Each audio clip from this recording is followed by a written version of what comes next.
নিশ্চয়কৈ এই সময়ত সকলোৱে দেখা পাইছে যে অসম বিধানসভা চলি আছে। এই অসম বিধানসভাত যে আমাৰ জনগোষ্ঠীয় এটা সংখ্যা জনগোষ্ঠীক নচাত কৰা এটা বিল যে 6 জনগোষ্ঠীক জনজাতিকৰণ কৰা সেই বিলটো এই মানে যে এতিয়া এছেম্বলিত এইটো উত্থাপন কৰিবলৈ কেবিনেট ডিচিশ্যন অলৰেডি হৈ গৈছে। ইয়াত আমি ট্ৰাইবেল জনগোষ্ঠীয়ে বিৰোধ কৰে।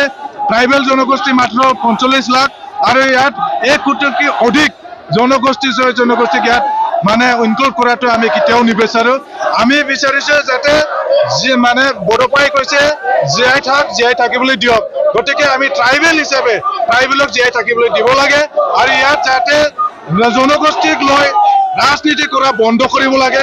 অসম চৰকাৰক আমি উকিয়াই দিছো যাতে এই ট্ৰাইবেল মাত্ৰ মানে কেইবালাখ মাত্ৰ 45 লাখ মাত্ৰ ট্ৰাইবেল জনগোষ্ঠীক নচাত কৰি 45 লাখ যে জনগোষ্ঠীক মানে সেৱ কৰি যি এটা বিল আনিব খুজিছে তাৰ বিৰুদ্ধে আমি যে জংগী আন্দোলন ইয়াত বাক্সা জিলা মুছলপুৰত ইয়াত অনুষ্ঠিত কৰিছে আৰু নিখিল বড়ো ছাত্ৰ সন্থা ইয়াত মদাহী ছাত্ৰ সন্থা মদাহী মানে যে সন্মিলন লগতে আমাৰ সাহিত্য সভা সকলো যে আমাৰ যিখিনি জাতীয় সংগঠন ইয়াত আমাৰ উপস্থিত হৈছে। সকলো জাতি জনগোষ্ঠীয়ে জানে যে জনগোষ্ঠীৰ যিখিনি প্ৰাপ্য যিখিনি আমাৰ প্ৰাপ্য আছে কনষ্টিটিউচনেলি সেইখিনিয়ে দিব নোৱাৰে চৰকাৰে, সেইখিনি দিব নোৱাৰে আৰু এটা বোজা ইয়াত জাপি দিয়াটো এইটো আমি কেতিয়াও মানি ল'ব নোৱাৰে।